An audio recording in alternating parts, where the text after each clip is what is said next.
Today's World Insight with Tian Wei. Chinese President Xi Jinping in the Middle East and Africa. A new era of partnership? 这是美方的言而无信。 And the trade war, China and the U.S., the latest analysis from people in the know.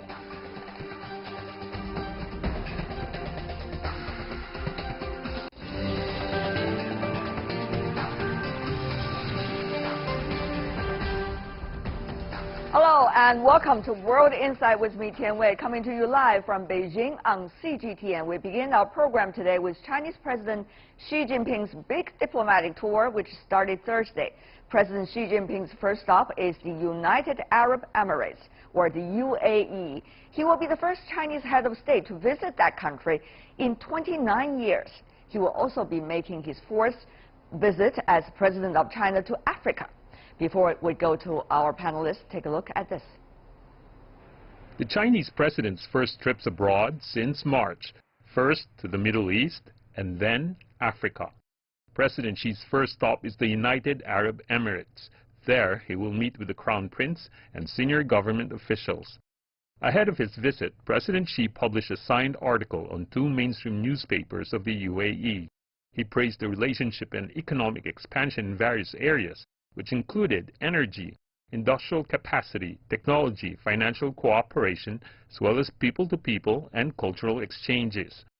He also said in the article that he looks forward to building a China-UAE community of shared future under the Belt and Road Initiative. Earlier this month, the 8th ministerial meeting of the China-Arab States Cooperation Forum was held in Beijing. Both the BRI and 1+2+3 energy cooperation initiated by China have had visible progress in Arab states. After his visit to the UAE, President Xi will go on to Africa with stops in Senegal, Rwanda, South Africa, and Mauritius. His visits to Senegal and Mauritius will be the first by a Chinese head of state in 9 years, and his Rwanda visit will be the first by a Chinese president. In South Africa, President Xi will celebrate the 20th anniversary of the establishment of bilateral diplomatic relations. He will also attend the BRICS summit in Johannesburg. A Chinese foreign ministry official said during the 10th summit, talks between BRICS and African leaders will also be conducted for future collaboration. And in September, the 2018 summit of the Forum on China-Africa Cooperation is going to be held in Beijing.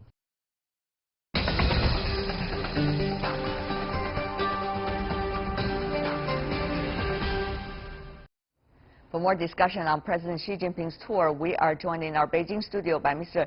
Li Guofu, who is the director from the Center of Middle East Studies at the China Institute of International Studies. Welcome, sir. Also joining us on the phone in Johannesburg, coming from South Africa, we have Mr. Anil Suklaw. He is joining us on the phone later. Let me begin with you, Mr. Li, about the trip that Chinese President Xi Jinping is making to African countries. Fourth time. That's really quite a record, isn't it?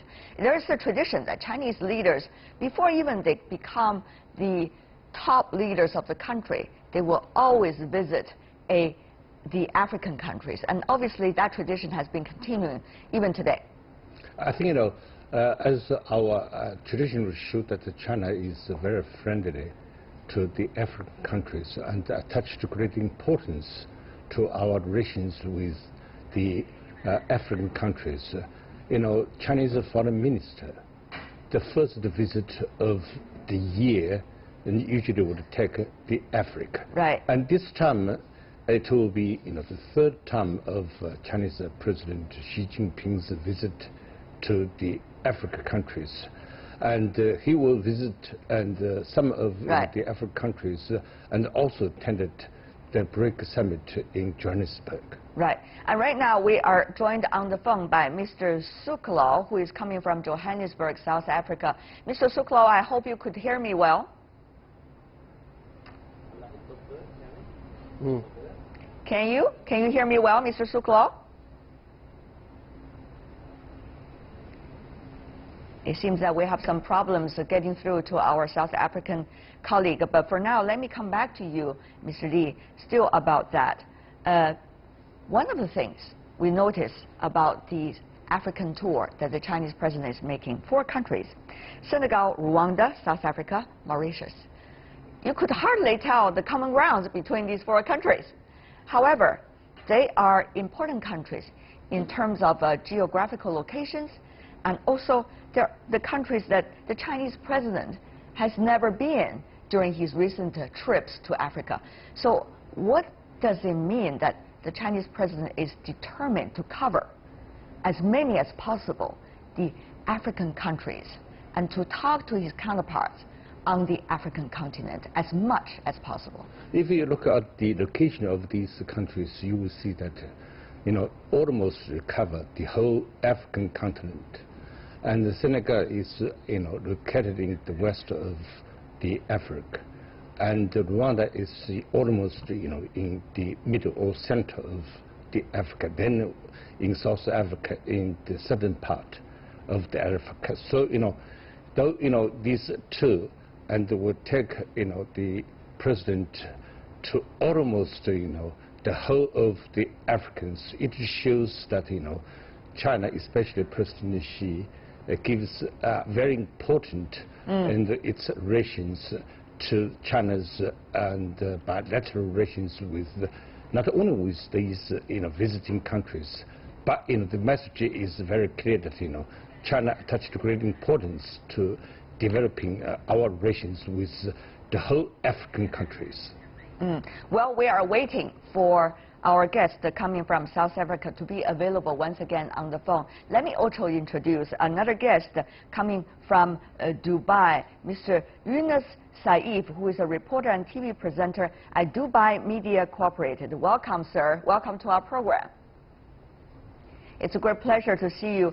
Thank you very much. First of all, thank you for having me on your show and on this beautiful occasion. I would like to congratulate the people of China and ourselves on this historic visit. Now, when it comes to bilateral relations, I think this is what we are going to discuss today. Yes, not only that, but also beyond that, I guess. In a way, United Arab Emirates, UAE, having great trade partnerships with China. It is China that is the biggest trading partner of UAE for the year 2017. Bilateral trade, sir, besides the oil exchange, already reached about 53 billion US dollars or something related to that. That's really quite impressive, as a matter of fact. What do you make of the trade relations in terms of the overall quality of these bilateral relations? Well, trade relations in general between the UAE and China are very deep-rooted. If you go back, first of all, in 1990, our late ruler and the founding father of the UAE, His Highness Sheikh Zayed bin Sultan Al Nahyan, God rest his soul in peace, accompanied by His Highness Sheikh Mohammed bin Rashid Al Maktoum, UAE Vice President, Prime Minister and the ruler of Dubai, visited China for the first time. And this historic trip accelerated the UAE's emergence onto the world stage. And this greatly helped the development of the UAE-Chinese relations. Now, prior to the visit in 1990, now I'm going back before everything started, ties with China had just been established. A few years earlier, China opened its embassy in Abu Dhabi in April 1985 and its consulate in Dubai in November 1998. Once these ties were established, business and trade increased exponentially. Now, the relations were also reinforced by consecutive visits by both sides. His Highness Sheikh Mohammed bin Zayed Al Nahyan, Crown Prince of Abu Dhabi, and the Deputy Supreme Commander of the UAE Armed Forces visited Beijing again in December 2015, which was followed by another visit in May 2017 by His Highness Sheikh Abdullah bin Zayed Al Nahyan, the Minister of Foreign Affairs and International Cooperation. Now, fast forwarding today, these strong ties are very evident. If you look closer, as you can see, Chinese traders active in almost all segments of the market. You have a huge China Mall in Dubai that has been recently extended again, providing all kinds of goods and services to consumers in the UAE and the Middle East as a whole. And just a few kilometers down the road again, we have another China Mall in another emirate of the UAE called Ajman. So bilateral tourism is booming between the two countries. And as a matter of fact, Dubai's Department of Tourism and Commerce Marketing on Wednesday, just before the visit today, revealed that the number of overnight Chinese visitors has increased by 119% since 2014. It's really impressive. You look at some of the current numbers going on inside your country, Mr. Saif. If I could just jump into your conversation here, 200,000 Chinese actually are living and working in the UAE. That country alone, 200,000. And you also look at some of the other numbers. There's likely to be a new Chinatown being built just 10 minutes drive away from the Dubai International Airport. That is under construction and under planning for now. So that is once again going to be a very impressive. But not only that, the other way around too, I would assume, Mr. Li. I think, you know, and I have been, of course. Now, Mr. Li, please, in Beijing. And I have been visiting, you know, Dubai and UAE for several times, and the very impression I have of the UAE, as you said, you know, it is a very open society. So you will see that, you know, some people would say that, you know, the Gulf states are very conservative. But exceptions, I believe that the UAE is very, you know, modern and very open societies. You will see, you know, the new buildings, new, you know, the malls or the airport. It is one of the largest, you know, in the Middle East. So I think, you know, as for, you know, the bilateral relations, as our, you know, the UAE friends has mentioned, it has develop very, you know, fast, and you know, especially of the bilateral trades, especially I think, you know, since you know the introduction of the Belt and the Road corporations, there are many, you know, the major projects like you know, the Khalifa, you know, ports, Khalifa, you know, the industry zones, and some of, you know, the housing, the projects, and also I think, you know, the new areas of cooperation in the energy, not only, you know, the traditional, you know, the oil energy, but also I think, you know, the new energy like solar energy, like you know, some, you know, the renewable, the energies, and the clean water. You know, all these, you know, it shows that, you know, the China's cooperation with UAE has achieved great, you know, achievements. It has. As a matter of fact, that's why the leaders are meeting and they're celebrating the next stage. But what about the next stage? What is it like to be? Today we have heard the news, Mr. Saif, that the UAE is issuing the first driver's license in Chinese for the very first time. And also, we have also heard that the Chinese construction companies are working on some of the major projects in UAE. At the same time, the Hyperloop, remember that kind of a new style of transportation? Hyperloop company, which has got a trunk track in UAE, is now also having its green card, shall I say, in China, to build that in China as well. So it seems that the two economies, while they are looking for new directions of development, they have found each other, some common ground, and some common aspirations. Mr. Saif. Yes, definitely. I mean, looking at the numbers you mentioned earlier, the UAE and China are connected by strong and developing economic and commercial relations.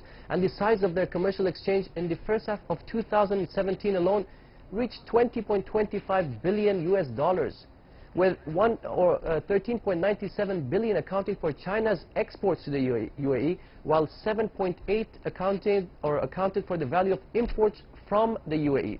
Now, so there is no doubt that this developing economic and commercial cooperation was achieved in an appropriate economic and investment-friendly environment, of course, and whose foundations were also established and strengthened by the leaders of both countries. Now, the record-breaking growth makes China Dubai's fastest-growing source market and currently the fourth source market. Factors that have also helped expand this relationship is the visa-free travel between the two countries. China announced that it will exempt UAE nationals from, who are carrying ordinary passports from obtaining pre-entry visas, with the possibility of staying in China for up to 30 days since the beginning of this year. The governments of the UAE and China reached a series of agreements that establish legal and legislative frameworks and determine the foundations of managing their cooperation. They also signed an agreement, if you go back, avoiding double taxation and encouraging investments, as well as another in the area of aviation. I see. Now, Emirates and Etihad fly Okay. to numerous cities in China a few times a day. Well, there's a long list of things we could tell our viewers worldwide, isn't it? But having said that, though, is this all about economics? Of course. Is it all about finding another partner at a time of dramatic change in the world? Is it all about earning money and making money? This relationship, if we take a look at some of the things that the two countries have been talking about, it's not just the specific deals, but rather a vision. Middle East countries have been active in participating in China's Belt and Road Initiative, together with some of the other joint projects that both sides are working on. Not long ago, when talking to the Secretary General of the Arab League, Mr. Ahmed Abu Ghaid, he explained how League members feel about the initiative, UAE included. It is being supported fully by Arab countries because historically the Silk Road has been there between China and Arab Muslim territories towards Mediterranean and Europe. So all you're doing is to renew that effort, and the Arab countries are embracing it, showing great enthusiasm, and I hope that it will be a success, and I'm sure it will be a success. My exclusive interview 2 weeks ago with the Arab League Secretary General when he was in Beijing attending the Forum on China-Arab Countries Relations. Going back to you, Mr. Saeed, I mean, and right now, the Middle East is going through grand transformation, not only economically, but also politically. You see the United States certainly having a very different agenda than it used to be when it comes to its relations with the Middle Eastern countries. And you see the rise of regional countries that are becoming much bigger power in the region. For example, in the Middle East, Iran, Turkey, and some of the others. So what does a stable relationship with China mean for a country like UAE?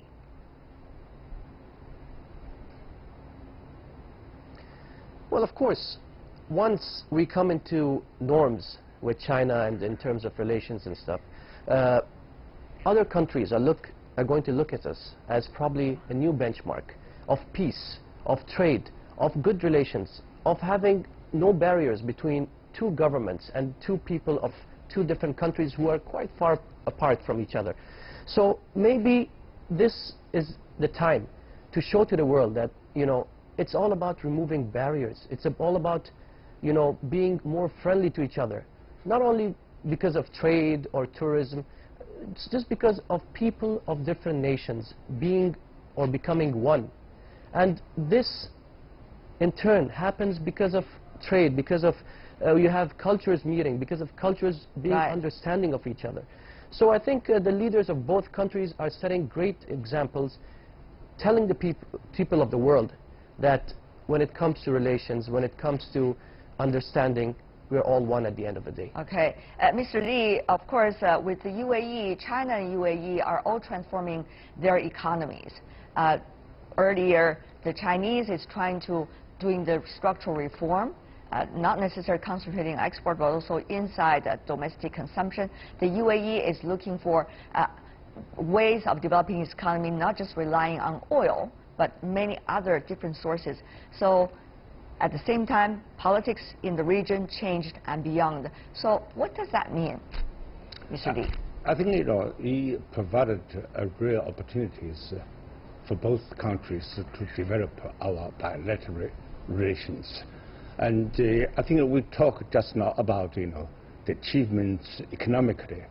But I personally believe the most important between our two countries is, you know, the common understanding of, you know, our President Xi Jinping and also, you know, Crown Prince Zayed.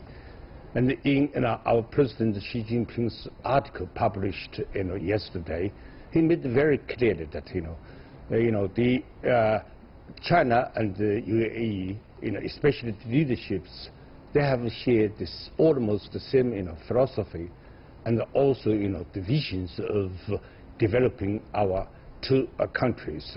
So one of his purpose to visit the UAE is to try to tap the full potentials of the two countries, how to bring more benefits to the people of the two countries. Thank you so much, Li Guofu and Yunus Saib. Thank you so much. Really appreciate it. You're watching World Insight with me, Tian Wei. Still to come on our program. We'll get the pulse of the trade with the Deputy Secretary General of the China Development Foundation and a few thoughts from the American Chamber of Commerce right after this break. The trade war between China and the United States right after this break.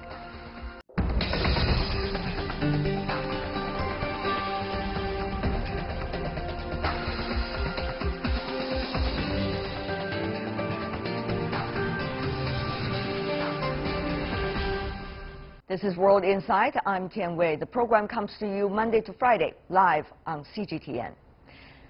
The second topic of today's show is really about the trade war. The trade war between China and the U.S. is heating up, with U.S. President Donald Trump recently announcing a new round of tariffs on Chinese imports worth $200 billion. Even though it is pending, but people already fear about the results and the impact of that worldwide. China did retaliate in kind and has filed a complaint with the World Trade Organization against the U.S. tariffs. On Wednesday, Larry Kudlow of the White House Economic Council accused China of refusing to compromise over the trade war. The Chinese Ministry of Commerce lost no time in arguing against his claim, saying China couldn't accept America's unilateral trade bullying. On May 19th, the two sides have reached a consensus, but on May 29th, the U.S. abandoned the consensus. In early June, the two sides agreed to energy and agriculture cooperation, but on June 15th, the U.S. abandoned the consensus again. On July 6th, the U.S. launched the trade war and got worse on July 11th. It's regrettable that the U.S. has failed to keep faith and closed the door to talks between the two sides. When the two sides are both talking tough and acting tough, we have interviewed the two people in the know on the trade war between China and the United States. They are Mr. Fang Jin, the Deputy Secretary General of China Development Research Foundation, and Mr. William Zarrett, the Chairman of AmCham China. Let's listen in.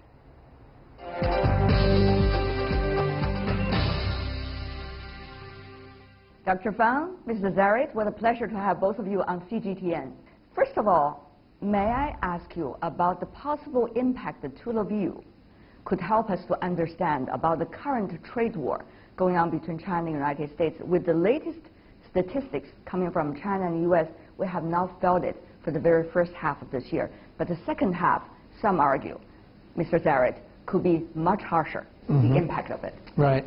And our companies are saying the same thing, that this first tranche of $34 billion, it's affecting some companies to some extent, but even more than actually affecting their bottom line, it's affecting their psychology and their concern for what's coming next. But the $200 billion, if that is going to happen, I don't know that there are any companies that will not be affected. How is it already, the 34B, the coming up 16B, feeling the psychology and their concern, as you just illustrated? Well, companies will be looking to diversify their supply chains, number one. Companies will be looking at the possibility of perhaps moving manufacturing sites. Now, that's a longer-term, bigger project. But the companies are already considering that. And the supply chains, they've started actually diversifying. In some cases. How much cost would that be? Have they thought about the number that they have to bear in mind? I don't have a dollar figure, but it's expensive. What about for the Chinese side? I believe this trade war, the so-called trade war, is totally unnecessary and unwarranted. If we have problems or we have differences, we can always work in a constructive manner to resolve the issues. Having said that, I do think 50 billion is represents a small fraction of total trade between China and U.S. Actually, according to Bloomberg, the majority of those 50 billion actually belong to the exports of multinational corporations, not really, local Chinese companies. Mm-hmm. And also, I know theoretically the impact should be there and should be significant, but we shouldn't underestimate the capacity of businesses to absorb some of the cost of this increase in tariff by increasing efficiency.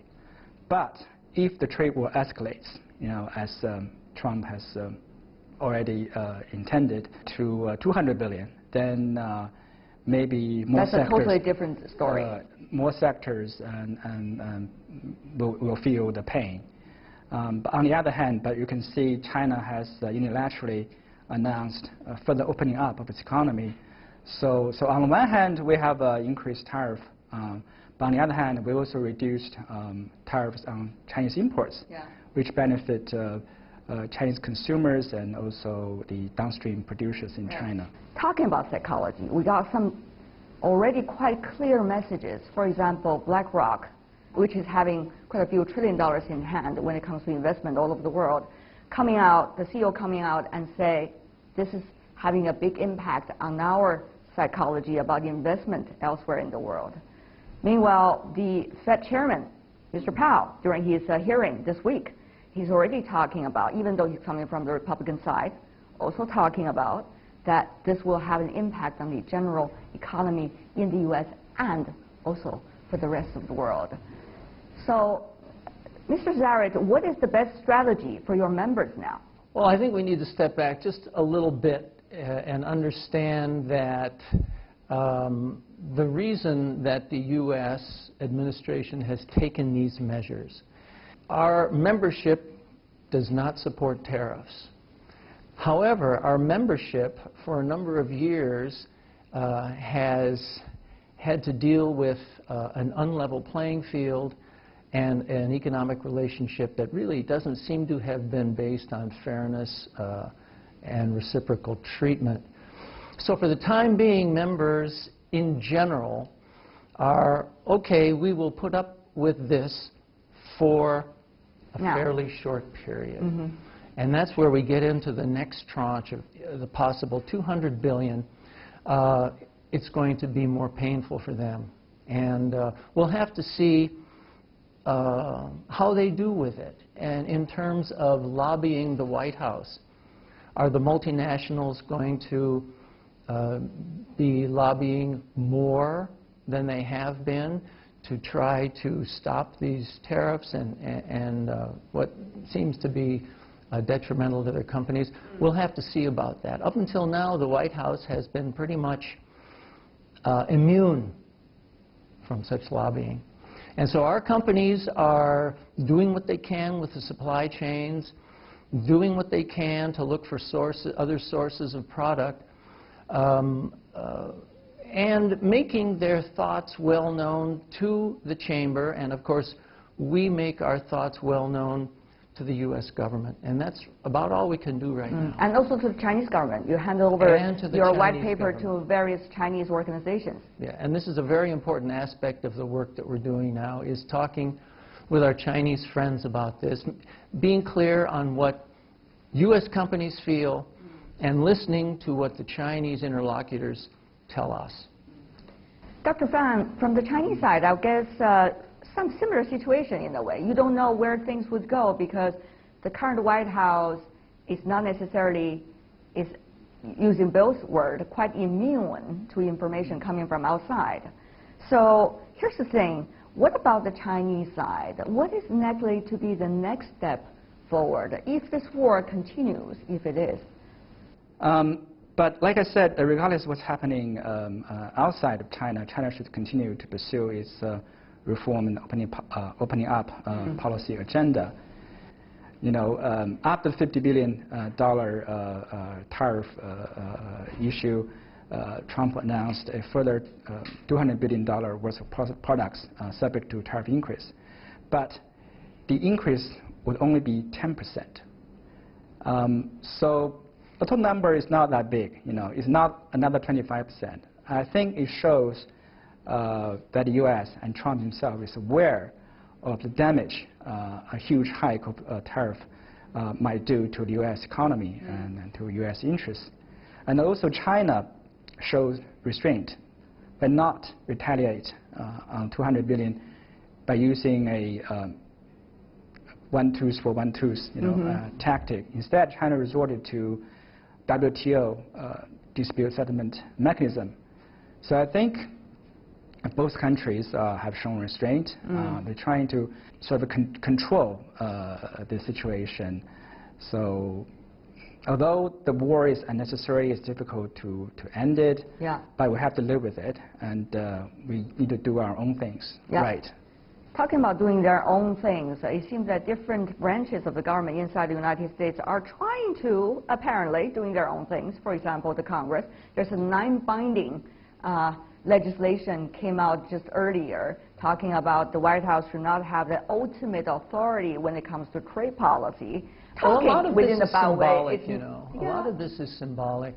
I also want to just point out here that back to the tariffs again, the issue is, and we're very sympathetic with this administration in that we had communication through a number of different dialogues for many years, and we made very little progress in terms of opening up markets. So although tariffs are not really the ideal way of dealing with the lopsided trading relationship, I think it's the way that this administration has decided, well, we've got to do something and we need to get China's attention, so let's do it. I agree that trade wars, they're not, you can't win them. Everybody loses. But I think it shows the frustration that this administration has with the unbalanced trade relationship. So what's next? I can't really speculate. It's hard to predict what's going to be coming out of the White House next. It's $1 trillion question, isn't it? But literally, we do know that Bob Lighthizer, the USTR, has been in favor of tariffs during his career, and he feels that they're a good way of getting the opposite side to the negotiating table, and that Donald Trump, well before he was president, also thought that tariffs are a good way to level the playing field, or at least to get the opposition to talk. So I don't see that there's necessarily going to be a let-up in the tariffs.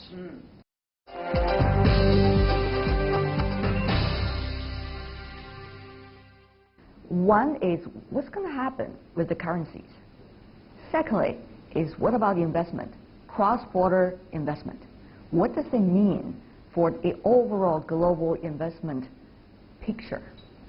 Well, if the Chinese decide to devalue its currency, of course that will make Chinese goods less expensive and make it more difficult for U.S. companies to compete. So if the Chinese decide to do that and to control their currency, then that would put the U.S. on its back foot in terms of that.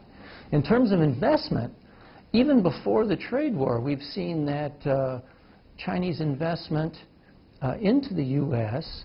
has dropped dramatically in the last couple of years, but not because of trade reasons, but because of the limitation, mainly because of limitations on the Chinese side of foreign currency going into the U.S. About currency, Dr. Fan, there's the issue. As I said earlier, it's not just about RMB and U.S. dollar. It's about many other currencies. So what would that mean for, the prospect of the economies around the world? That there's a huge proportion of developing and emerging economies as a whole. China, of course, is included in this. Right now, the U.S. economy is red hot. Its employment rate is at historically, high levels, and the Federal Reserve is raising interest rates. And so naturally, you see money flowing into the U.S. We have seen this cycle repeating itself in the past several times. When was that? Or when were they? 1997, Asian financial crisis. So this is actually the result of the current international monetary system, rather than a deliberate currency policy by any particular country. Similarly, for China, with our shrinking trade surplus and uncertainty surrounding the trade war, Chinese RMB has depreciated against US dollar in the last few months. I think it's largely a reflection of market fundamentals. You can't fight. It's a standard economic theory. You can't fight theory. What about investment? Chinese investment going to the United States or vice versa? Well, in general, I think because of this backlash against globalization, you can see stagnation of cross-border investment globally in the last few years. And the trade dispute between our two countries, between our two countries and between U.S. And other major economies have also heightened this uncertainty around the world. So as businesses don't like uncertainties. With uncertainties, they will reduce their investment. But now, what about multilateral involvement in this? When we are sitting here in Beijing, you already see Japan and the EU has already come up with their own free trade agreement. So when the two largest economies, by volume, is quote-unquote fighting a trade war, others are doing their job. This is a waste of time, some say, for these two economies, China's and also the United States. What are we doing here? Mrs. Zaret. Our members were very much in favor of the U.S. ratifying the TPP, Trans-Pacific Partnership. But that's been scrapped out by the current administration, of course.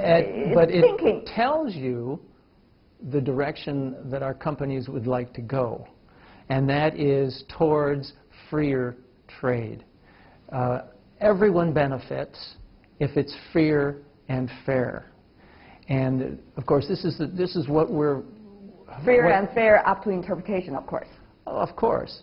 But this administration, this U.S. administration, feels that the way to get to freer trade with China is through this tariffs, which is going to bring China to the negotiating table and open up China's markets. Like you say, while this is going on, other countries are not waiting around. The EU and Japan with their treaty. Right. And of course, the U.S. and China had been negotiating a bilateral investment treaty for quite a while, which many of our companies also felt was going to be perhaps the most single important thing that we could do, that the U.S. government could do. But there were impediments to that. I just have to mention, we asked our members, what do you want the U.S. government to do for you? And the top two responses... If they can do it for you. What do you want them to advocate? Okay. And that would be, one, to level the playing field with China, and number two, advocate for a relationship based on fairness and reciprocal treatment. So you see, you've got countervailing forces here. You've got the pressure from U.S. companies on our administration. Would you please help us level the playing field? And of course, that's against the forces of tariffs and barriers to trade, which is not good for companies in the long run. So that's where we find ourselves right now. A dilemma in a way. Yes. But what about you, Dr. Fan? I think we should applaud... Are we wasting our time here? No, I think we should applaud EU and Japan for concluding this landmark. I think China should do the same to pursue a free trade agreement with major trade partners, Canada, Japan, Korea, and China is now negotiating a bilateral investment treaty with EU with, I think, a high probability of a successful conclusion. And even the U.S., I think Trump mentioned that even though it scrapped TPP, but Trump said the U.S. will pursue a trade agreement on bilateral basis in the future. Some say China has this strategy, Dr. Fan. I want to confirm with you whether that's true or not, that on the one hand, you work with the EU and some of the other major economies for a bilateral free trade agreement or some kinds of documents like that. On the other hand, moving on from there, trying to be a more and bigger player in terms of global governance as the U.S., the current administration withdraws from its status of being a leader in the multilateral platforms. Is that what China is thinking? I can't speak, for the government, but I think China should contribute more to the international governance system because China has been a major beneficiary of the current system. But we all know the current system is flawed. The West has its complaints, and the emerging economies also have their complaints. We need to work with our partners for a common goal to improve the current system. So we benefited, we certainly should contribute.